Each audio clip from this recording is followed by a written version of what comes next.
ওই কে আছিস? আরে পূজাকে ডেকে নিয়ে আয়, ওর শ্বশুর বাড়ি থেকে লোক এসেছে তো।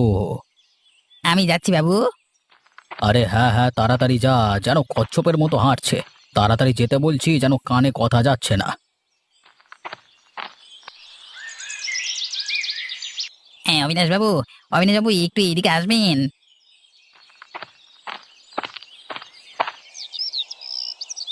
কি হয়েছে বল তাড়াতাড়ি। তোর দ্বারা একটা কাজও ঠিক মতো হয় না।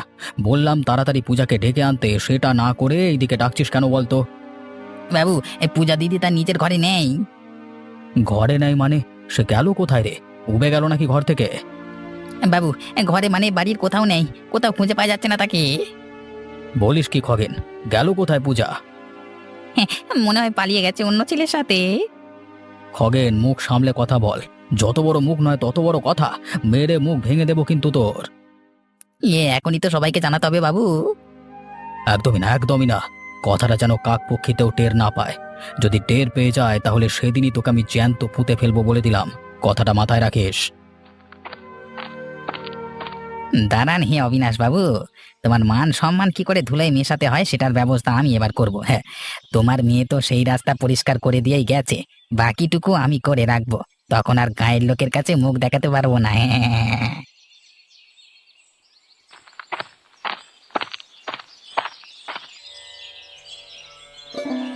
নীলিমা, আরে ও নীলিমা, বাড়ি চলো তাড়াতাড়ি, তোমার সঙ্গে জরুরি কথা আছে। কি হয়েছে কি? লতার সঙ্গে দুটো কথা বলছি তো, সেটাও বলবার জো নেই নাকি?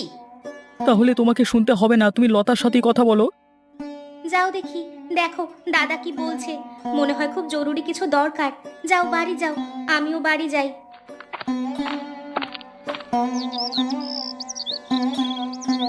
আচ্ছা নীলিমা, তুমি কিছু শুনতে পাও অবিনাশবাবুর বাড়ির খবর? মোলো যা। অবিনাশ বাবুর বাড়িতে কাজ করছিলে তো তুমি, আমি কোথা থেকে খবর পাবো? জানো নীলিমা, অবিনাশবাবুর মেয়ে পূজা, আরে সে আজকে ভোরবেলায় পালিয়ে গেছে কোন একটা ছেলের সাথে। বলো কি তুমি? খবরটা সত্যি? হ্যাঁ, একদম খাঁটি সত্য কথা। আরে আমি তো নিজের কানে শুনে এলাম সেই কথা। তাহলে তো এ খবর আর চাপা রাখা যাবে না। গ্রামের সবাইকে এই খবর আমি বাড়ি বাড়ি গিয়ে বলে আসি। একদম না, তুমি এ কাজ করতে যাবে না। অবিনাশবাবু জানতে পারলে তোমাকে আস্ত চিবিয়ে খাবে। না না, আমি এ সুযোগ কিছুতেই মাঠে মারা যেতে দেব না। আমি এর সৎ ব্যবহার করবই। যেও না, যেও না, খুব বিপদে পড়বে কিন্তু, কথা শোনো। খগেন, আরে ও খগেন, তাড়াতাড়ি সমস্ত চাকর আর চাকরানিদের ডেকে নিয়ে আয়। আমার একটা জরুরি তলব আছে।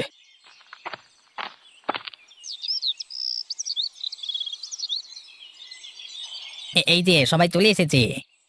সবাই কান খুলে শুনে নাও। আমার মেয়ে যে বাড়ি থেকে পালিয়ে গেছে, এই খবর যেন চার দেওয়ালের বাইরে না যায়। যে এই খবর পাঁচ কান করবে তাকেই আমি আমার বাড়ির পেছনে যে ঝোপটা আছে, ওই ঝোপটায় জ্যান্ত পুঁতে দেব, কাকপক্ষীতেও টের পাবে না। কি সবাই কান খুলে শুনে নিয়েছো তো? যাও যাও, এবার যে যার কাজে যাও। আচ্ছা খগেন, সবাইকে তো দেখলাম কিন্তু রতনকে তো দেখতে পেলাম না। আছে হয়তো কোথাও, এখানে নেই। না খগেন, আমার মনে হচ্ছে ও বাড়ি থেকে চলে গেছে। এবারটা যদি আবার সব কথা বলে দেয়। না না, ছাড়ুন তো। আরে ওর তো প্রাণের ভয় আছে নাকি? আপনি এখন ভাবুন পূজা কোথায় গেল, সে কি এ গায়ে আছে না নেই? আহাম্মক, সেটা কি আমার খোঁজ নেওয়ার দায়িত্ব না তোমার? আগে হুজুর আমার। তাহলে সঙ্গের মতো দাঁড়িয়ে না থেকে যাও, যত সব আমার কপালে এসে জুটে থাকে। লতা, অলতা,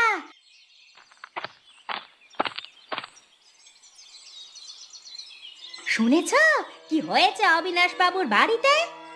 কি হয়েছে? কই কিছু শুনিনি তো এখনো। কি করে আর শুনতে পাবে গো? ওই অবিনাশ বাবু আর খগেন মিলে সবাইকে হুমকি দিয়ে রেখেছে, তাই তো কেউ কিচ্ছু জানতে পারেনি। তা তোমাকে কে বললো অবিনাশ বাবুর বাড়ির ভেতরের কথা? কে আবার? আমাদের উনি তখন আমাকে ডেকে নিয়ে গেল না, তখনই তো বললো। তা আসল কথাটা এবার বলো।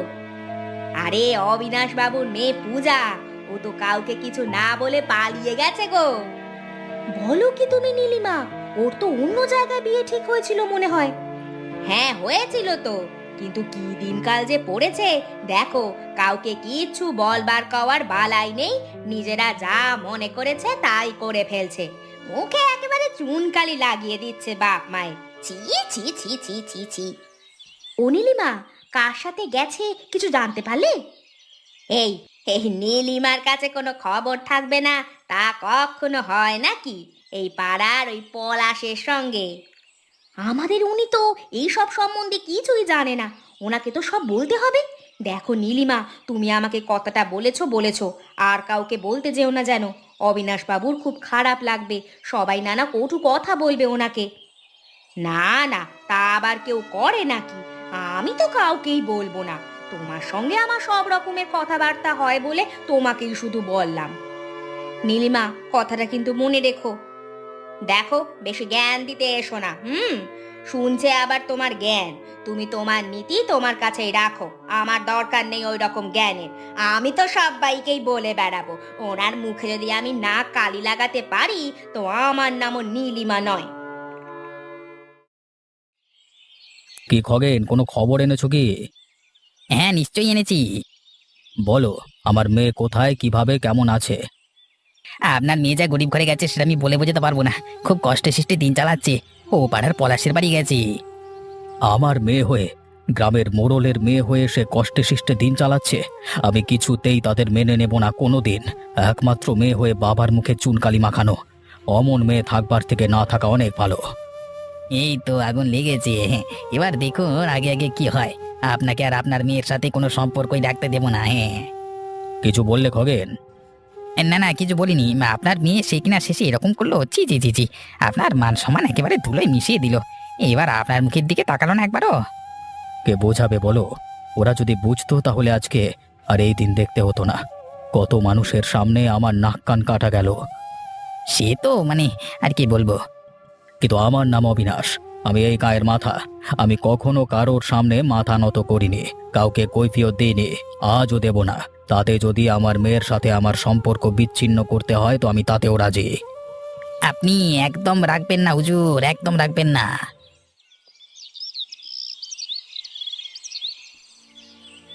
দেখো, পালিয়ে তো চলে এলাম তোমার বাড়ি, বিয়েটাও তো করে নিলাম। হ্যাঁ, কিন্তু তাতে কি হয়েছে? কিচ্ছু হয়নি, আজ বড্ড বাবার কথা মনে পড়ছে। তাহলে তুমি না আসলেই তো পারতে। এভাবে বলছো কেন? দেখো, কতদিন হয়ে গেল বাবার সঙ্গে কোনো যোগাযোগ নেই। বাবার মুখটা পর্যন্ত কতদিন দেখিনি। খুব মন খারাপ করছে আমার। করি আর কি হবে বলো? তোমার বাবা কি এখনো হাত পা গুটিয়ে বসে আছে ভাবছো? সে থাকবে না জানি, তাও তুমি এতক্ষণ কোথায় গেছো না গেছো সব খবর উনি পেয়ে গেছেন। ওই যে তোমার বাবার গুপ্তচর খগেন কাকা আছে না, ও এতক্ষণ সব জানিয়ে দিয়েছে দেখো। তাহলে এইবার কি হবে?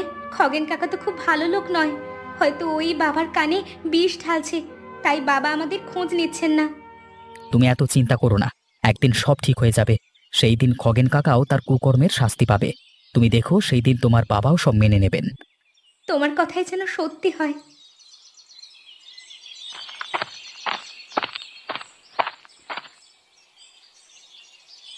কই রে পূজা, বাড়িতে আছিস নাকি? হ্যাঁ, কিন্তু কে? আমি রে, নীলিমা কাকিমা। বলো, কি বলবে? তা তুই কেমন আছিস সেটাই জানতে এলাম। সেটা জেনে তোমার কি হবে? তোর বাপু বড্ড চ্যাটাং চ্যাটাং কথা হয়েছে, ওইভাবে বলছিস কেন? আমি তো তোকে ভালোভাবেই জিজ্ঞাসা করলাম। আমার ভালো তোমাকে ভাবতে হবে না কাকিমা। তুমি কি মতলবে এখানে এসেছো তা আমি বুঝে গেছি। এই রে, বুঝে গেল নাকি? এই সেরেছে। কি ভাবছো যে আমি বুঝলাম কি করে? তোর বাবা তো তোর সঙ্গে কোনো সম্পর্কই রাখবে না বলেছে। কি বলছো তুমি? আমি বিশ্বাস করি না। তোমার তো হাড়ে হাড়ে শয়তানি মেশানো। তোমার কোনো কথা আমি বিশ্বাস করব কি করে বলো তো? না করলে না করলি, তাতে আমি কি করব?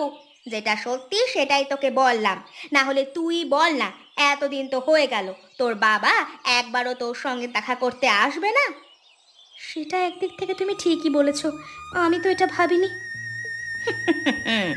এই তো, একদম নিশানা ঠিক জায়গায় লেগেছে। কি ভাবছো গো কাকিমা? বাবা আর কি বলেছে? সে তোকে আমি বলে বোঝাতে পারবো না রে। তোর বাবা তোর সম্বন্ধে কত যে আজে বাজে কথা বলছে, তুই যদি একবার নিজের কানে শুনতে পারতিস। আমি এদিকে বাবার জন্য এত কষ্ট পাচ্ছি, আর বাবা এইসব ভাবছে আমাকে নিয়ে।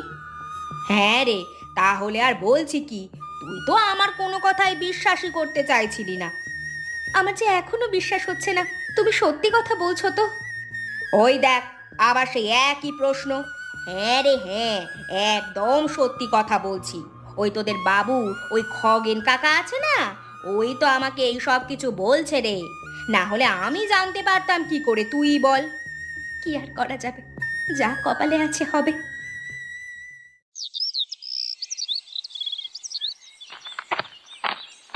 বৌদি, বৌদি, শোনো শোনো।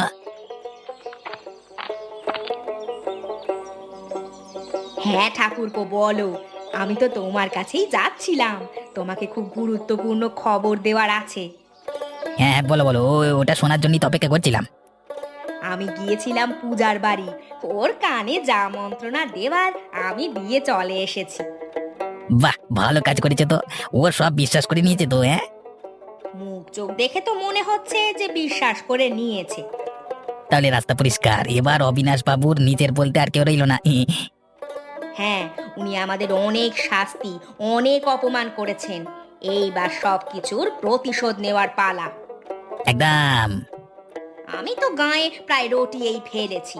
এবার দেখো না, অবিনাশ বাবুর মান সম্মান কেমন জুতোর তলায় পিষে মারি। উনি তার লোক লজ্জায় বাইরে বেরোতে পারবেন না, সেই সুযোগ নিয়ে আমরা ওনার নাম ভাঙিয়ে নানা কাজ হাসিল করবো। হ্যাঁ, তোমার দাদাকেও আমাদের দলে টানতে হবে। হ্যাঁ, কিন্তু রতন দা তো ওই বাড়িতে কাজ করে, ওর উপর অবিনাশ বাবুর সন্দেহটা একটু বেশি হবে।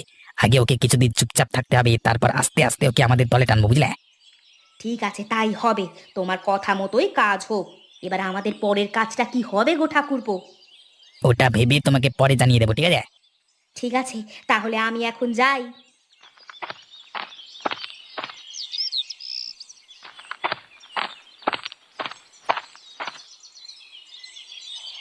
লতা, আরে ও লতা, তাড়াতাড়ি হাতের কাজ ফেলে বাইরে এসো।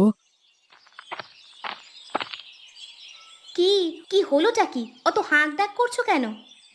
আমি যা সব শুনে এলাম এখনো পর্যন্ত আমি আমার নিজের কানকে বিশ্বাস করতে পারছি না। আরে বলবে তো কি হয়েছে? এই গায়ে রটানোর পেছনে নীলিমার হাত থাকবে জানি, কিন্তু খগেনও আছে গো এর মধ্যে। খগেন তো অবিনাশ বাবুর খাস লোক, উনি এইভাবে পিছনে ছুরি মারছে। আর নীলিমার কথা বলো না তো, ও আমাকে খবরটা দিতে এসেছিল। এখানেই তো বলে গেল, যদি না রটিয়ে ছেড়েছে এই খবর, তাহলে ওর নাম নাকি নীলিমা নয়। তাই নাকি? একটা কথা কি জানো তো, ওই যে অবিনাশ বাবু যাদের উপকার করেন না, তারাই আবার পেছন থেকে ওনাকে ছুরি মারেন। আসলে ওসব কিছু নয় গো, ওরা ওনার ওপর প্রতিশোধ নিতে চাইছে। ওরা খুব একটা ভালো মানুষ নয়। ওরা অন্যায় করলে ওদেরকে শাস্তি দেয় তো উনি। এখন ওরা ওনাকে বাগে পেয়েছেন, তাই সেই সুযোগ আর হাতছাড়া করতে চাইছে না। একদম ঠিক কথা বলেছো তুমি বউ। আমি একটা কথা ভাবছি জানো, আমি এই সমস্ত ঘটনা অবিনাশ বাবুকে জানিয়ে দেব, যাতে ওনার কোনো ক্ষতি না হয়। হ্যাঁ, তাই ভালো হবে। তাই তুমি যাও। হ্যাঁ, একজন গ্রামবাসী হিসেবে এটাও তো একটা কর্তব্য, বলো।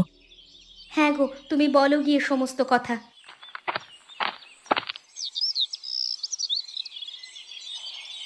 বাবু, বাবু, আপনার মেয়ের কথাবার্তা শুনুন, আপনার সম্বন্ধে শুনুন শুনুন। কি বলেছে সে? আর কাকি বা বলেছে? এই তো নীলিমা বৌদিকে বলেছে, শুনুন। এই বলো বলো, নীলিমা বৌদি বলো না। নীলিমা? সে আবার কে? ও আচ্ছা আচ্ছা, রতনের বউ। সে বলুক তো কি বলেছে। হ্যাঁ, সে কি ব্যবহার হয়েছে আপনার মেয়ের, কি বিচ্ছিরি মুখের ভাষা। কি এমন বললো সে যে তার মুখের ভাষা এত খারাপ বলে শোনালো?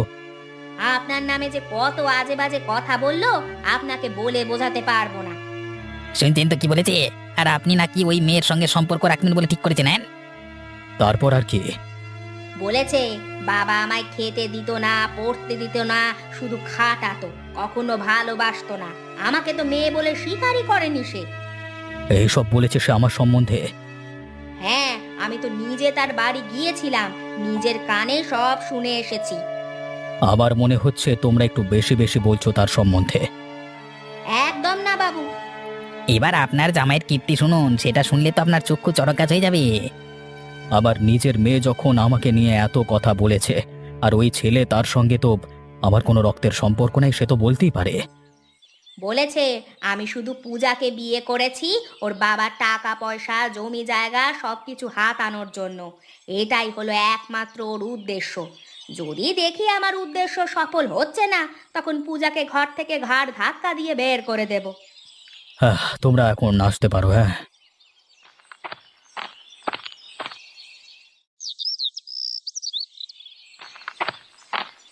অবিনাশবাবু, অবিনাশবাবু, আপনার খুব বিপদ। আমার আর বিপদের কি বাকি আছে, যেখানে নিজের মেয়ে বাবার সম্বন্ধে কটু কথা রটায়। আপনি আপনার মেয়েকে ভুল বুঝছেন বাবু। না রে গোপাল, আমাকে তো এখনই নীলিমা এসে সব বলে গেল। ওগুলো ওদের শয়তানি বুদ্ধি। পূজা আপনার নামে কিছু বলেনি, ওরা সব বানিয়ে বানিয়ে বলেছে। না রে, সবই সত্যি। নীলিমা যদি একা আমাকে কথাগুলো বলতো তাহলে আমি বিশ্বাস করতাম না, কিন্তু তার সাথে তো খগেনও ছিল, আর ওকে আমি খুব বিশ্বাস করি। ও আমার খুব বিশ্বস্ত লোক। ওটাই তো আপনার সমস্যা, আপনি যাকে বিশ্বাস করতে শুরু করেন তো তাকে একেবারে অন্ধবিশ্বাস করে ফেলেন। তাহলে তোর কথাই যদি আমি বিশ্বাস করি, তাহলে খগেন এই কথাগুলো কোথা থেকে জানলো তুই বলতো? আপনি মন দিয়ে শুনুন আমার কথা। নীলিমা আপনার মেয়ের বাড়ি গেছিল, সেখানে আপনার নামে তাকে যা তা বলে এসেছে, আবার এখানে এসে আপনার মেয়ের নামে আপনার কান ভাঙাচ্ছে। আর নীলিমার সঙ্গে হাতে হাত মিলিয়েছে আপনার প্রিয় মুখপাত্র খগেন। কি সব বলছিস তুই গোপাল? হ্যাঁ বাবু, আমি সব নিজের কানে শুনেছি বলেই আপনাকে সাবধান করতে এলাম। ওদের ফাঁদে পা দিয়ে আপনি একদম নিজের মেয়েকে অবিশ্বাস করবেন না। ও আপনার নিজের সন্তান, দয়া করে ভুল ক্ষমা করে দিয়ে ওকে আর জামাইকে সসম্মানে নিজের বাড়িতে ফিরিয়ে আনুন। তুই আবার চোখ খুলে দিলি গোপাল। এবার খগেন আর নীলিমার শাস্তি পাওয়ার পালা। হ্যাঁ, তখন আমিও থাকবো আপনার সাথে। পূজা, পূজা মা। পূজা, দেখো আমাদের বাড়িতে কে এসেছে, দেখো। কে এসেছে গো? ভিতরে আসতে বলো। বাবা এসেছে গো। বাবা, তুমি বাইরে এসো। বাবা এসেছে? আমি তো বিশ্বাসই করতে পারছি না। আমি আমার নিজের ভুল বুঝতে পেরেছি রে মা, আমাকে ক্ষমা করে দে তুই। না বাবা, তোমাকে না বলে আসাটা আমার উচিত হয়নি। আমাকেও তুমি ক্ষমা করে দাও। তা তুমি এতদিন কোনো খোঁজ খবর করনি কেন বাবা? তোর খগেন কাকা আমাকে তোদের বিষয়ে নানান কুমন্ত্রণা দিত, তাই রাগে আমি আসিনি। এখানে তো নীলিমা কাকিমাও এসেছিল। হ্যাঁ, ওকে তো খগেন কাকাই এসব কাজ করতে বলেছিল, তাই তোর কাছে এসেছিল। হ্যাঁ, আমাকে আর ওকে ক্ষমা করে দাও বাবা তুমি। কাউকে আর ক্ষমা চাইতে হবে না, আমি তো তোদেরকে বাড়ি ফিরিয়ে নিয়ে যাব বলে এসেছি। যাবো বাবা, তবে খগেন কাকাকে তার যোগ্য শাস্তি তোমাকে দিতেই হবে। হ্যাঁ দেব তো, সেটা আমি একা দেব না, আমরা সবাই মিলে দেব। তার সাথে গোপাল কাকাও থাকবে। দেখলে তো পূজা, আমি বলেছিলাম না, বাবা একদিন না একদিন ঠিক মেনে নেবেন, আমাদের কথা উনি বুঝবেন। হ্যাঁ গো। চলো চলো, তোমরা এবার বাড়ি চলো। কই কই খগেনদা, আমাদের সব ফন্দি কি মাঠে মারা গেল নাকি? কেন, কি হয়েছে? চোখে নেবা হয়েছে নাকি? এই বৌদি খুব খুব খুব খারাপ হচ্ছে কিন্তু। আমাকে একদম চোখ রাঙাতে আসবে না, এই বলে দিচ্ছি। এখনই অবিনাশ বাবুকে গিয়ে আমি সব বলে দেব। যাও যাও, বলো গিয়ে। আমি কি তোমাকে ভয় পাই নাকি? হ্যাঁ, তুমিও তো আমার সাথেই ছিলে। হ্যাঁ, আমিও তোমাকে ছেড়ে দেবো নাকি? আমিও গিয়ে নালিশ করবো তোমার নামে, তখন দেখবে অবিনাশ বাবু কার কথা শোনে। হ্যাঁ, আমাকে ভয় পাও আর না পাও সেটা তোমাদের ব্যাপার, কিন্তু আমি কাউকে ছেড়ে দেব না। কে রে? তোর বাপ। বাবু, আপনি? হ্যাঁ আমি। কেন, তুই কাকে ভেবেছিলিস, রতনকে? না না, মানে ভাববো কেন? মানে আমি তো আপনার জন্য মানে আরো অনেক খবর এনেছি, সেটাই বলছিলাম আর কি। মানে দেখো তো আমি কাদেরকে নিয়ে এসেছি। এদের কি করতে নিয়ে এসেছেন? একদম ভালো মানুষ নয় না। আপনাকে তো নীলিমা সবকিছুই বললো, তারপরেও আপনি এদেরকে নিয়ে এসেছেন। মানে আপনি এদেরকে মেনে নিয়েছেন? মানে কে আছিস? একটু চুন আর কালি নিয়ে আয় তো, আজকে ওদেরকে একটু ভালো করে সাজিয়ে দিই। কতদিন কাউকে সাজাইনি আমি, আজকে খুব মন চাইছে।